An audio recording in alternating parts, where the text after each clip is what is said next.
KN. Rajanna 2 ದಿನಗಳ ಹಿಂದೆ ಮಂತ್ರಿಯಾಗಿದ್ರು. ಆದರೆ ಈಗ ಮಾಜಿ ಮಂತ್ರಿ ಕೆ.ಎನ್. ರಾಜಣ್ಣ ಮಧುಗಿರಿಯಲ್ಲಿ ಮಾತಾಡ್ತಾ ಹೇಳಿದ್ದಾರೆ, ನನ್ನ ವಿರುದ್ಧ ಷಡ್ಯಂತ್ರ ಹೇಗೆ ಮಾಡಿದ್ರು ಅಂತ ಕೇಳಿದ್ರೆ, ವ್ಯವಸ್ಥಿತವಾಗಿ ನನ್ನ ವಿರುದ್ಧ ಷಡ್ಯಂತ್ರವನ್ನು ಮಾಡಿ ನನ್ನನ್ನು ಕೆಳಗಿಳಿಸಿದ್ರು. ಆದರೆ ನನಗಿದೆಲ್ಲ ಗೊತ್ತು, ನನ್ನ ವಿರುದ್ಧ ಮಸಲತ್ತು ಮಾಡಿದ್ದು ಯಾರು, ಏನು, ಎತ್ತ, ಹೇಗೆ ಎಲ್ಲವೂ ಗೊತ್ತು ನನಗೆ.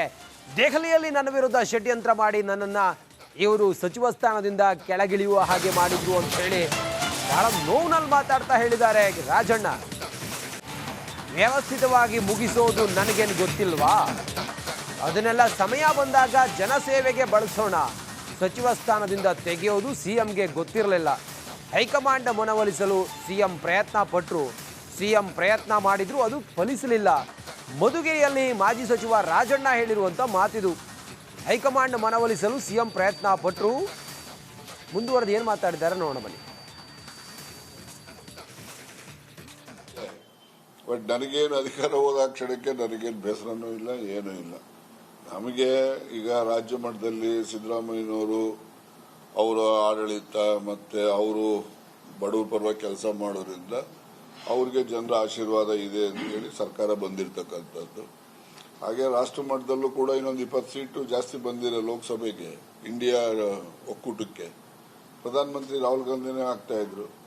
ಸುಮಾರು ಈಗ ವೋಟ್ ಚೋರಿ ಇದು ಸುಮಾರು ದೇಶದಲ್ಲಿ ಒಂದು 70-80 ಕಡೆ ಈ ರೀತಿ ಮಾಡಿದ್ದಾರೆ ಅಂತಕ್ಕಂಥದ್ದನ್ನು ಮಾಧ್ಯಮದಲ್ಲಿ ಎಲ್ಲ ನಾನು ನೋಡ್ತಾ ಇದ್ದೀನಿ.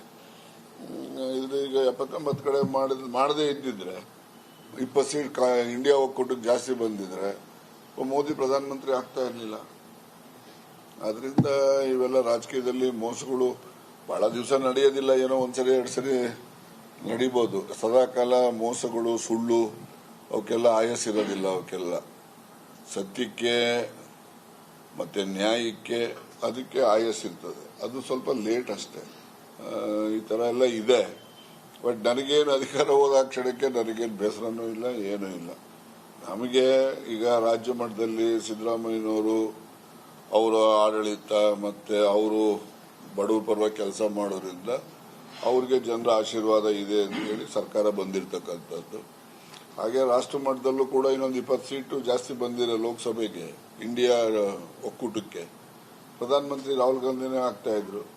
ಸುಮಾರು ಈಗ ವೋಟ್ ಚೋರಿ ಇದು ಸುಮಾರು ದೇಶದಲ್ಲಿ ಒಂದು 70-80 ಕಡೆ ಈ ರೀತಿ ಮಾಡಿದ್ದಾರೆ. ಕೆ.ಎನ್. ರಾಜಣ್ಣ 2 ದಿನಗಳ ಹಿಂದೆ ಮಂತ್ರಿಯಾಗಿದ್ರು. ಆದರೆ ಈಗ ಮಾಜಿ ಮಂತ್ರಿ ಕೆ.ಎನ್. ರಾಜಣ್ಣ ಮಧುಗಿರಿಯಲ್ಲಿ ಮಾತಾಡ್ತಾ ಹೇಳಿದ್ದಾರೆ, ನನ್ನ ವಿರುದ್ಧ ಷಡ್ಯಂತ್ರ ಹೇಗೆ ಮಾಡಿದ್ರು ಅಂತ ಕೇಳಿದ್ರೆ, ವ್ಯವಸ್ಥಿತವಾಗಿ ನನ್ನ ವಿರುದ್ಧ ಷಡ್ಯಂತ್ರವನ್ನು ಮಾಡಿ ನನ್ನನ್ನು ಕೆಳಗಿಳಿಸಿದ್ರು. ಆದರೆ ನನಗಿದೆಲ್ಲ ಗೊತ್ತು, ನನ್ನ ವಿರುದ್ಧ ಮಸಲತ್ತು ಮಾಡಿದ್ದು ಯಾರು, ಏನು, ಎತ್ತ, ಹೇಗೆ ಎಲ್ಲವೂ ಗೊತ್ತು ನನಗೆ. ದೆಹಲಿಯಲ್ಲಿ ನನ್ನ ವಿರುದ್ಧ ಷಡ್ಯಂತ್ರ ಮಾಡಿ ನನ್ನನ್ನು ಇವರು ಸಚಿವ ಸ್ಥಾನದಿಂದ ಕೆಳಗಿಳಿಯುವ ಹಾಗೆ ಮಾಡಿದ್ರು ಅಂತ ಹೇಳಿ ಬಹಳ ನೋವಿನಲ್ಲಿ ಮಾತಾಡ್ತಾ ಹೇಳಿದ್ದಾರೆ ರಾಜಣ್ಣ. ವ್ಯವಸ್ಥಿತವಾಗಿ ಮುಗಿಸೋದು ನನಗೇನು ಗೊತ್ತಿಲ್ವಾ? ಅದನ್ನೆಲ್ಲ ಸಮಯ ಬಂದಾಗ ಜನಸೇವೆಗೆ ಬಳಸೋಣ. ಸಚಿವ ಸ್ಥಾನದಿಂದ ತೆಗೆಯೋದು ಸಿಎಂಗೆ ಗೊತ್ತಿರಲಿಲ್ಲ. ಹೈಕಮಾಂಡ್ ಮನವೊಲಿಸಲು ಸಿಎಂ ಪ್ರಯತ್ನ ಮಾಡಿದ್ರು, ಅದು ಫಲಿಸಲಿಲ್ಲ. ಮಧುಗಿರಿಯಲ್ಲಿ ಮಾಜಿ ಸಚಿವ ರಾಜಣ್ಣ ಹೇಳಿರುವಂಥ ಮಾತಿದು. ಹೈಕಮಾಂಡ್ ಮನವೊಲಿಸಲು ಸಿಎಂ ಪ್ರಯತ್ನ ಪಟ್ಟರು. ಮುಂದುವರೆದು ಏನು ಮಾತಾಡಿದ್ದಾರೆ ನೋಡೋಣ ಬನ್ನಿ.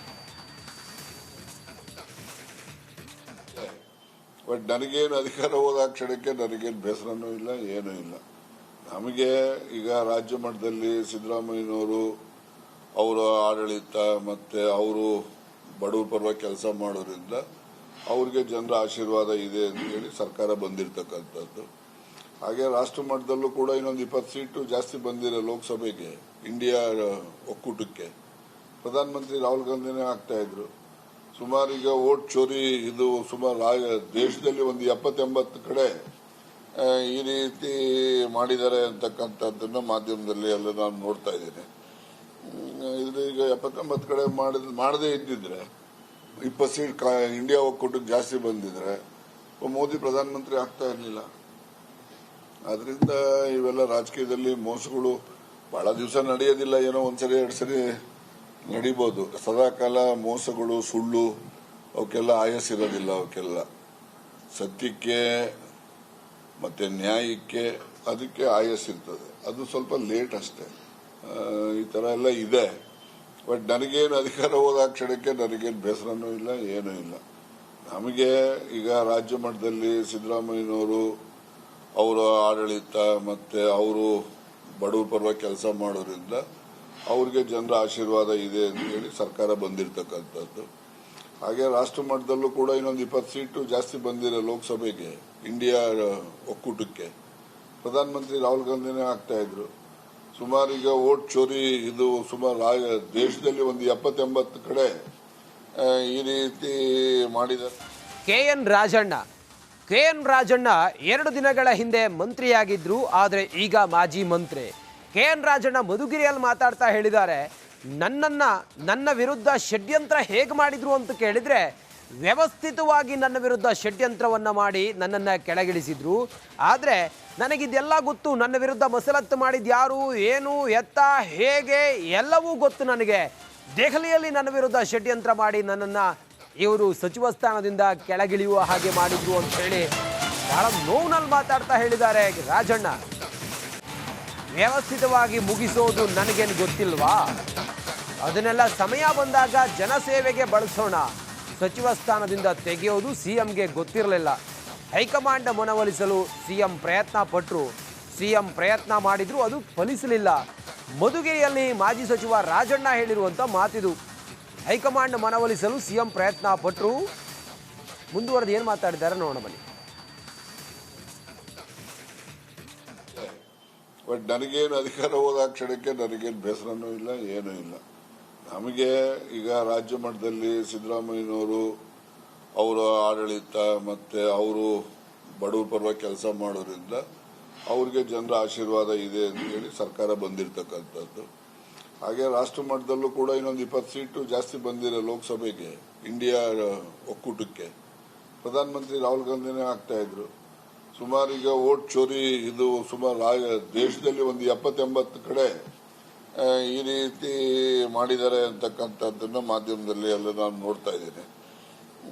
ಇದು ಈಗ 70-80 ಕಡೆ ಮಾಡದೇ ಇದ್ದಿದ್ರೆ 20 ಸೀಟ್ ಇಂಡಿಯಾ ಒಕ್ಕೂಟಕ್ಕೆ ಜಾಸ್ತಿ ಬಂದಿದ್ರೆ ಮೋದಿ ಪ್ರಧಾನಮಂತ್ರಿ ಆಗ್ತಾ ಇರಲಿಲ್ಲ.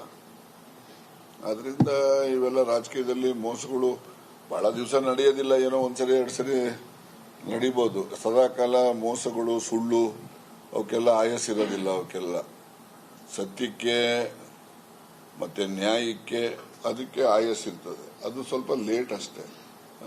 ಈ ತರ ಎಲ್ಲ ಇದೆ. ಬಟ್ ನನಗೇನು ಅಧಿಕಾರ ಹೋದ ಕ್ಷಣಕ್ಕೆ ನನಗೇನು ಬೇಸರನೂ ಇಲ್ಲ, ಏನೂ ಇಲ್ಲ. ನಮಗೆ ಈಗ ರಾಜ್ಯ ಮಟ್ಟದಲ್ಲಿ ಸಿದ್ದರಾಮಯ್ಯನವರು ಅವರ ಆಡಳಿತ ಮತ್ತೆ ಅವರು ಬಡವರ ಪರವಾಗಿ ಕೆಲಸ ಮಾಡೋದ್ರಿಂದ ಅವ್ರಿಗೆ ಜನರ ಆಶೀರ್ವಾದ ಇದೆ ಅಂತ ಹೇಳಿ ಸರ್ಕಾರ ಬಂದಿರತಕ್ಕಂಥದ್ದು. ಹಾಗೆ ರಾಷ್ಟ್ರ ಮಟ್ಟದಲ್ಲೂ ಕೂಡ ಇನ್ನೊಂದು 20 ಸೀಟು ಜಾಸ್ತಿ ಬಂದಿರೋ ಲೋಕಸಭೆಗೆ ಇಂಡಿಯಾ ಒಕ್ಕೂಟಕ್ಕೆ ಪ್ರಧಾನಮಂತ್ರಿ ರಾಹುಲ್ ಗಾಂಧಿನೇ ಆಗ್ತಾ ಇದ್ರು. ಸುಮಾರು ಈಗ ವೋಟ್ ಚೋರಿ ಇದು ಸುಮಾರು ದೇಶದಲ್ಲಿ ಒಂದು 70-80 ಕಡೆ ಈ ರೀತಿ ಮಾಡಿದ್ದಾರೆ.